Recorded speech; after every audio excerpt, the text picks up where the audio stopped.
You're listening to Generation Jones, 1954 to 1964. Conversations with remarkable people who have shaped our world. I'm your host, Wendi Cooper, and I do hope you enjoy the show. Today, my guests are Stuart Smith, lead guitarist with the band Heaven and Earth, and lead vocalist Joe Retta. I thought the best way to start the show was to listen to their single performed here in studio called Bleed Me Dry on their album, Hard to Kill. Here we go.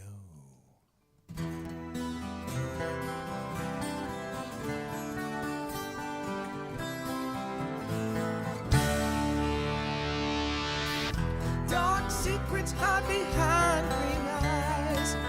Ask no questions, you still get lies. She'll act so shy as she draws you in.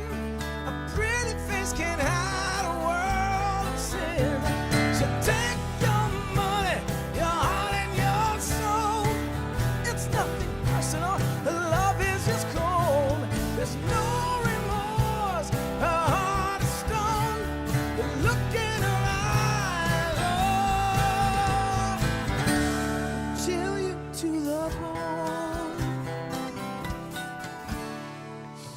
It's just the way she plays her game. Daddy was bad, so we're all to blame. She's out for blood, she plays to win. You're so confused, your head will spin. She doesn't look back as she walks out the door, just like she's done so many times before. You crossed the line, you've gone too far. Pretended, but I know who you really are. It doesn't matter how hard you try. You'll never bleed me dry. Get now, baby. I close my eyes and you fade away.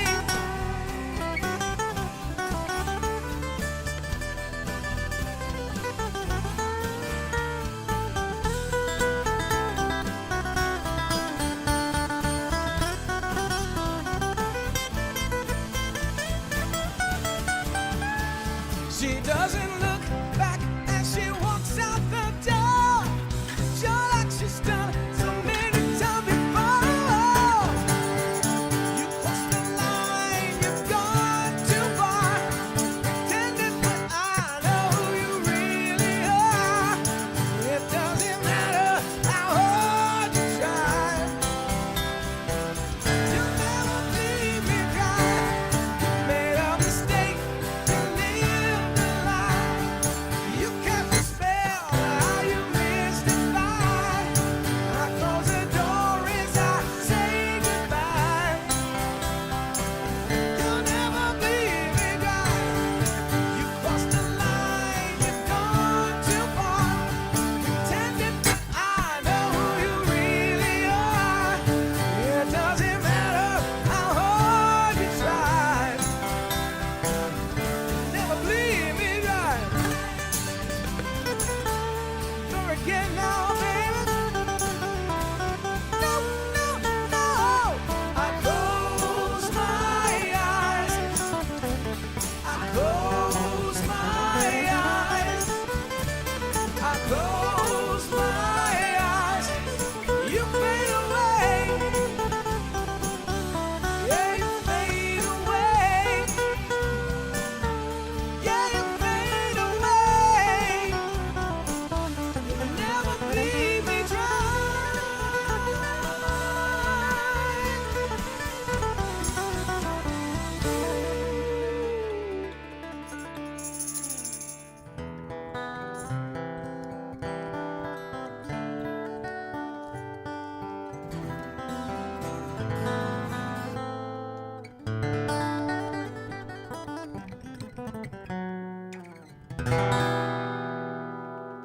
So, Stuart Smith, welcome. Joe Retta, welcome to the show. Thank you. Thanks for having us. You have any gigs coming up? We're working on James Bond movie. James Bond movie. Yeah. Who's going to be Bond? Daniel Craig. Oh, I love him. Yeah, gonna be he's me, the but- best Bond in my You turned him opinion. down, right, Joe? He's the best Bond in my opinion. is. Yeah, but I mean, he said I'd rather slit my wrist than do another Bond movie. Then they offered him £60 million. He went, I'll do it.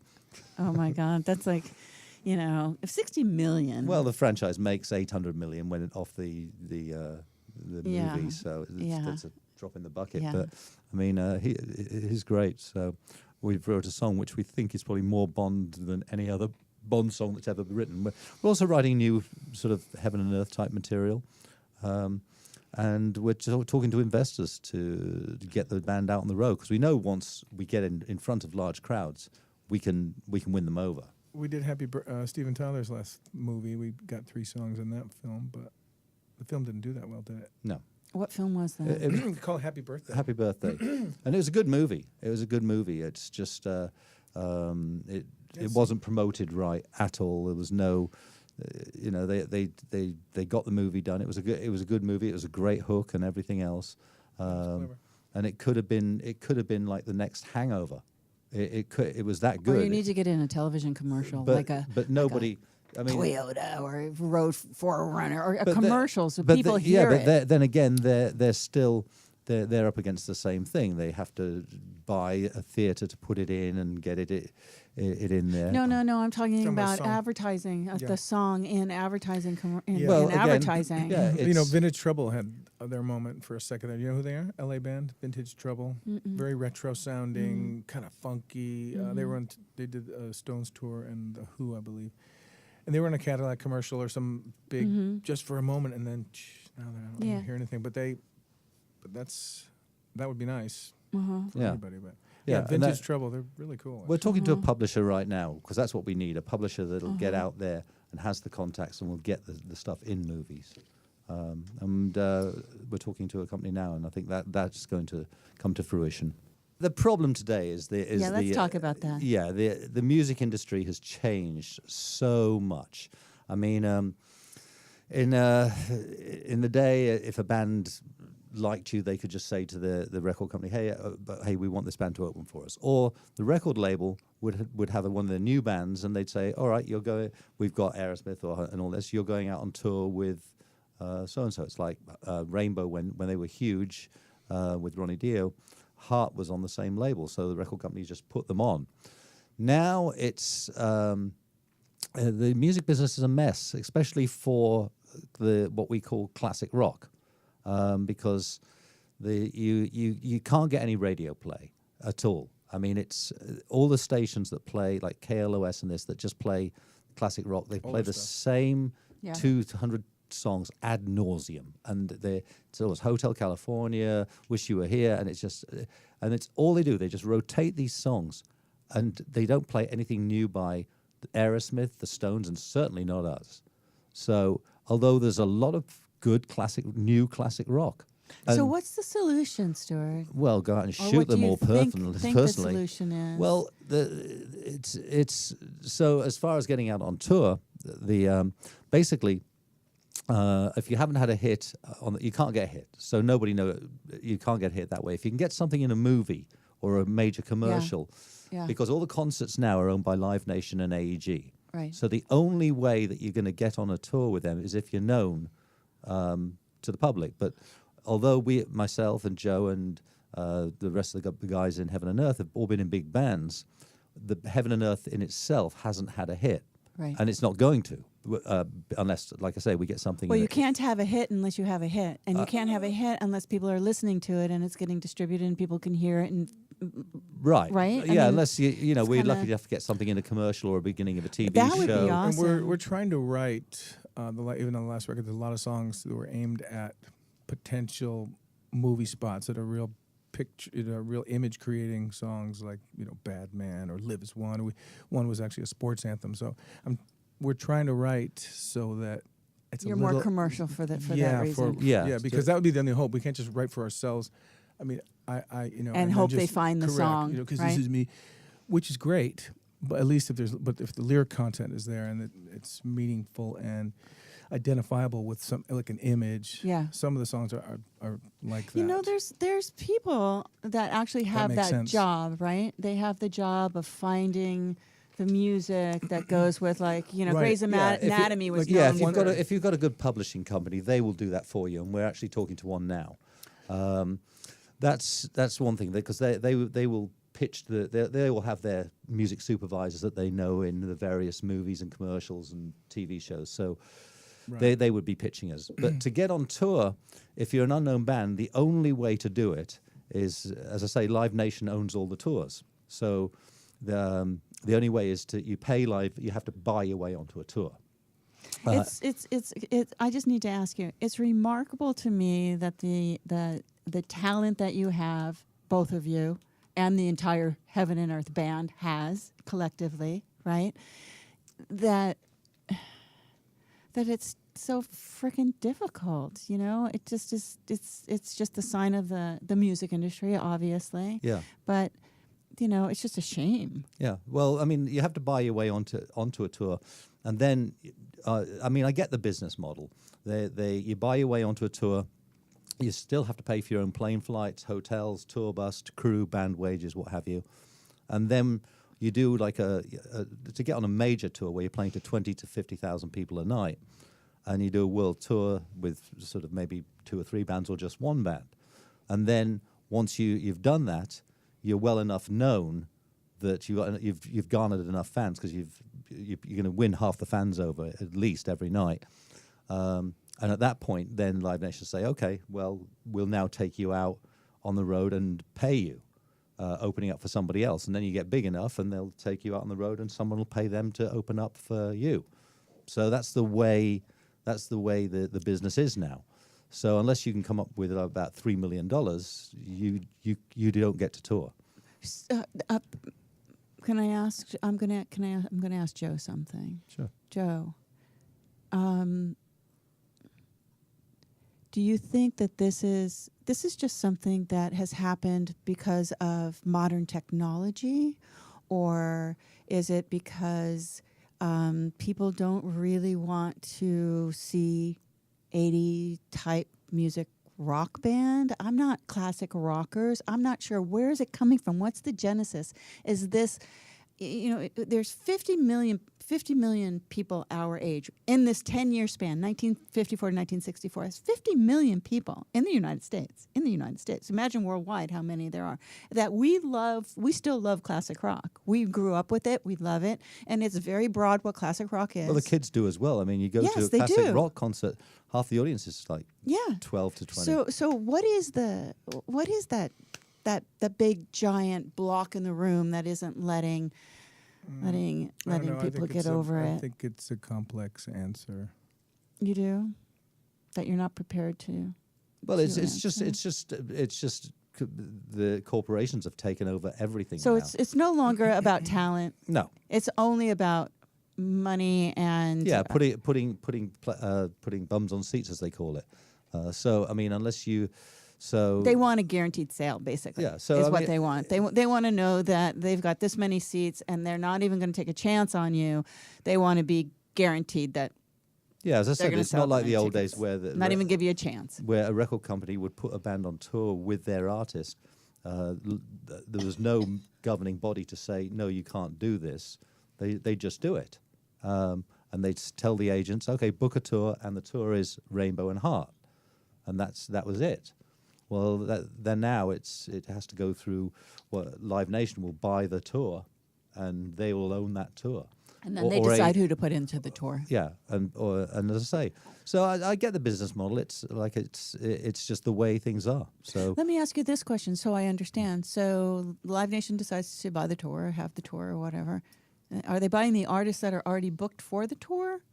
Or they're supporting it? Well, they own most of the venues anyway. So so they buy the tour, and they guarantee the artist this much money, and then they make their money from the ticket sales and the concessions, and also the bands that are paying to open up for that. So how the hell does anybody break into the music industry? Do what we do. Regardless of who you are. I mean, do what we do, looking for investors. You look for investors and people. There are people out there that know good music and want to see it happen and want to be part of it. So that's what and we're at the moment talking to investors about investing in Heaven and Earth as a brand, as a business. Yes. And putting us out on the road. Yes. Which the first year there'll be no returns, but then that gets us to this next level, at which point we can. You guys would be great at like Coachella. We'd be great anyway. Well, you would be great anywhere. Thank you, Stuart. But what does it take to get into a place like Coachella? So you got to be known. Oh, you do? Yeah, it's. I guess those bands are known. I just don't know them. Yeah. I guess that's what But the problem is. wasn't Coachella this last year like Beyonce and all R&B acts for the first time? Well, for the first time. But then Yeah. there's old Cella too. You know, there's the one that they did a couple of years ago where they didn't call it Old Cella. It was the one where it was right after Coachella, and the Stones were there and Neil Young. all of that. It was definitely targeted to this generation. Yes. Yeah. And they didn't do it this year.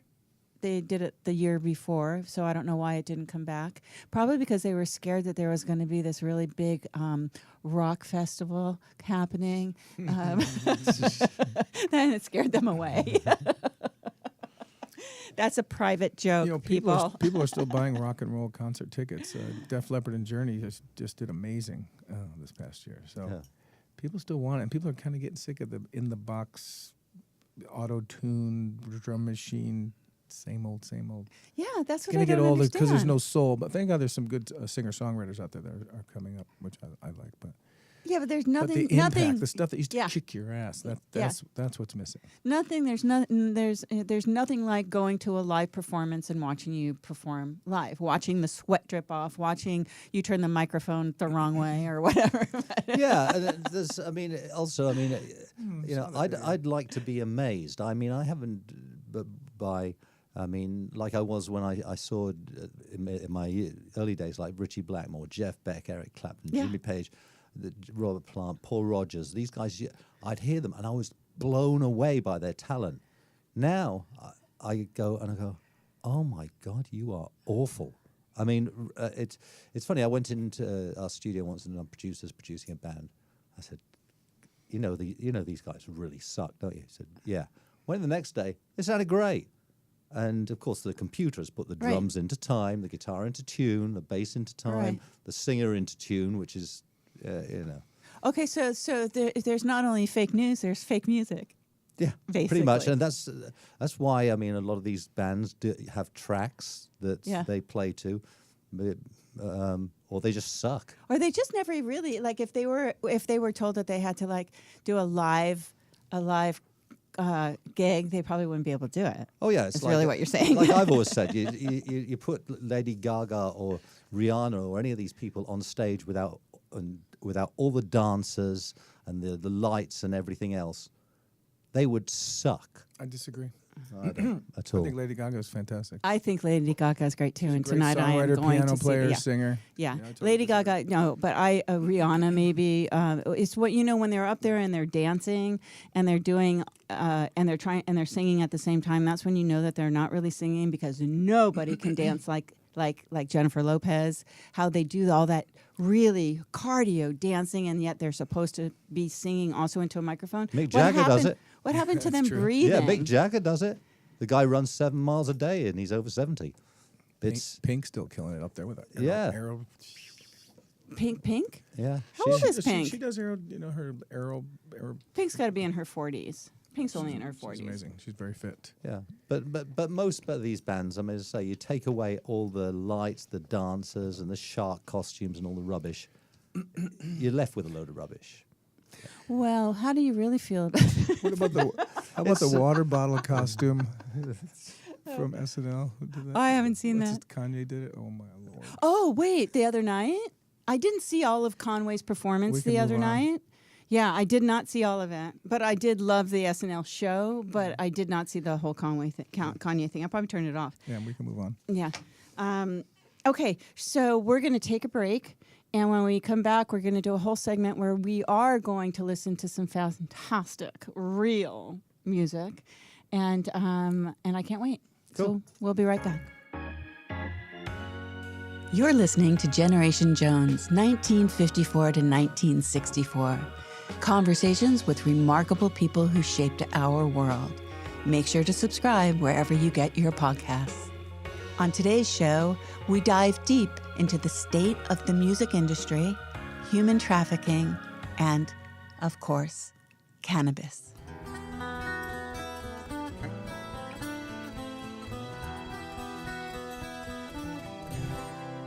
In your voice, the beginning, the future crystal clear. Just to hear you say my name is music to my ears. Springtime for lovers, tomorrow's today.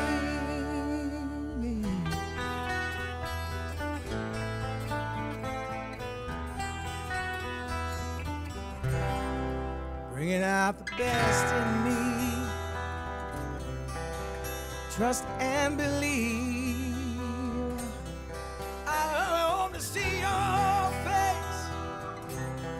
To my arms, you run to me. So sweet, so wonderful. Storybook romance. I used to believe in forever.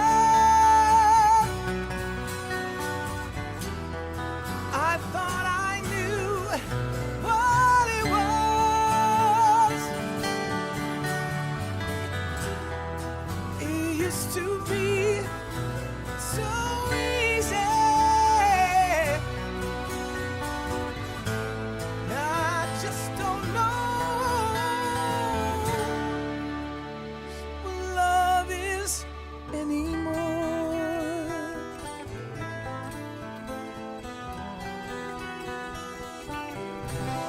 Somewhere we gave up and just let it go. Too stubborn to change. Where did our hearts go? Our lives rearranged. I'm frozen in the past. I used to believe in forever.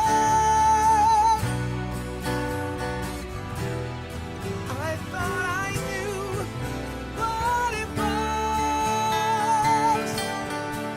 Oh, it used to be so easy. Now I just don't know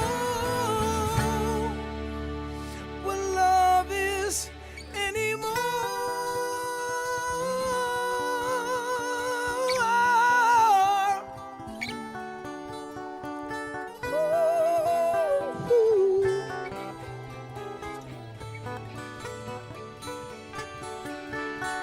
Your tears were my tears. We laughed just the same.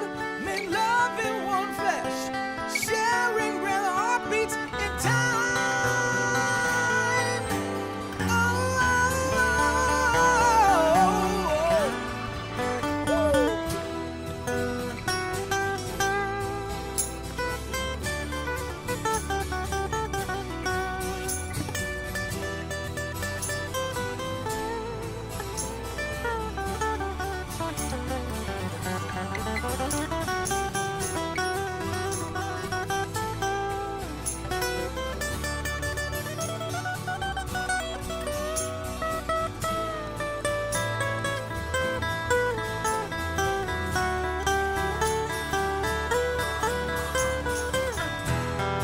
used to believe in forever.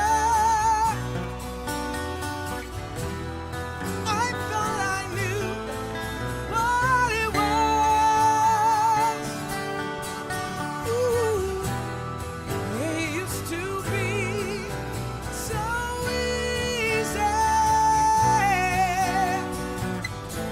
Now I just don't know what love is anymore.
Excuse me. What was the name of that? I don't know what love is anymore. Oh my God, that's Not beautiful. very classic rock, is it? That's beautiful. So you wrote that song. Tell me about it. Both of us. Both of us. It's. I was just involved in a relationship which Sucked. So it went drastically wrong, and basically, music is a great catharsis. So Yeah. I came up with a lot of the song and a lot of the words, and I gave them to Joe, and he came up with more music. So this is one of the first songs that we really was 50-50 on the writing of the music and the lyrics. And Joe's a way better lyricist than I am, so he sort of got what I had and put it more into shape. And Leaving out the running over and all that stuff. Yeah. But the sad thing is we basically, this girl and I went to war with each other, and then I just found out recently that she's very, very ill. Oh, And I'm sorry.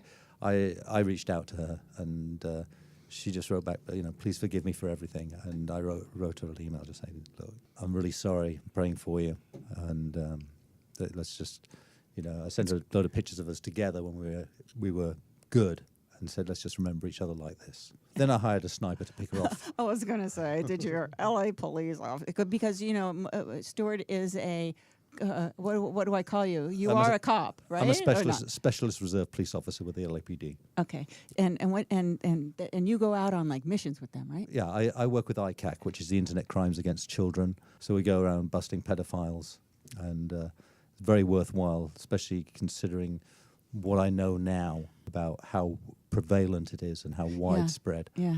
I mean, FBI statistics will tell you there's over 420,000 kids disappear last year. People need to be more aware. I mean, Steven Tyler's got his Janie's Fund, Yes. which has the village which they built for Domestic children violence, right? and they've been abused. I'm more involved with the pedophiles. So when they're talking to each other and swapping child pornography, we can insert ourselves into that conversation and check that you find their URLs, find out their address, the phone that they're using, and everything else. Then we go and kick the door. Then you go get them. Then we go and kick the door in and arrest them. It's just horrifying. It's really horrifying. I think that it's just what makes a human being even think those things. Well, it's a sickness. It's a sickness. I mean, natural instinct is just after seeing some of the things I've seen, it's just want to shoot them. But you've got to realize that they're mentally ill. It's a mental illness, but that doesn't excuse it. It doesn't excuse it. It doesn't excuse it at all. And there's no demographic. The first one bust I went out on was like a dirtbag ex-gang member. Second one was a aerospace engineer, and next one was a Beverly Hills lawyer. So there's no demographic for. No, they're for abuse in general. It's funny. I had a very an abusive husband at one point. Not really even a husband. Long story, should be a book. But I had to plan my escape from him. It's my oldest son Wyatt is his wasn't. He's dead now, but not Wyatt, the guy. But I literally was like caged in a home for 2.5 years, where I was pretty much beaten every day if I didn't water the plants right. But he went out, got in his car, got in his little Mercedes 450 SL, and drove down to his little real estate office where everybody loved him. Everybody just thought he was the coolest, greatest guy, and it was in Austin, Texas, in the world. And then he would come home and beat the shit out of his wife with his stupid cowboy boots. Oh yeah, I mean the aerospace engineer. I mean this guy, is abusing his girlfriend's young daughter. He's downloading child pornography and videos and this kind of thing. Now he's lost his security clearance, his job. He'd get 11 to 15 years in prison. And not a lot of them last long in prison because the cons are fathers. Yeah. I've heard that you don't. If you go to jail for that, you don't last long when you're in jail. No. Yeah. Well, that's kind of good. I mean, if you're in jail for life, you might as well knock off a few. You know what I mean? Yeah, I don't. You're in there anyway. You might as well just get rid of the riffraff. I don't think this is something like being a drug addict or an alcoholic where there's a lot of support groups and there is a cure. I think that these people are like that for life. No, I have to agree with you on that. I think once a wife beater, always a wife beater. Yeah. The only thing with the guy that I was with, he didn't hurt his kids. He only took it out on the woman. He was just a pure woman hater, right? But he was the charmer that brings you in. It's the classic thing, brings you in, he gives you presents, gives you all of these things, and the minute he's got you, good luck ever getting out of there, right? Because they track your credit cards. Now they have things where you can be tracked on your phone. If that was around it was like in the 80s when I was going through that, I would, oh my God, I can't imagine, but they can listen in on your conversations, where you're going, what you're doing, who you're talking to, geo-tracking you.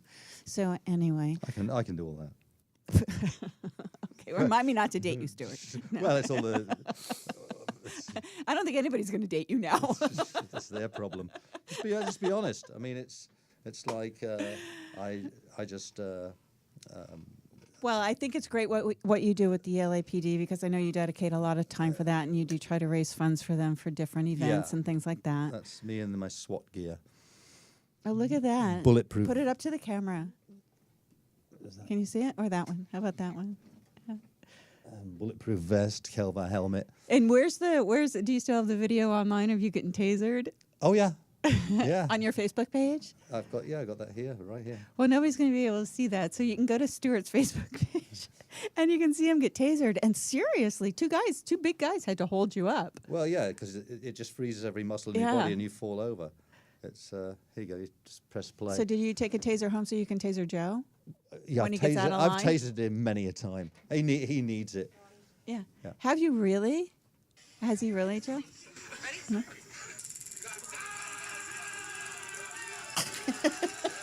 That's the only time I've heard him sing. That's a pretty good rock and roll scream there, buddy.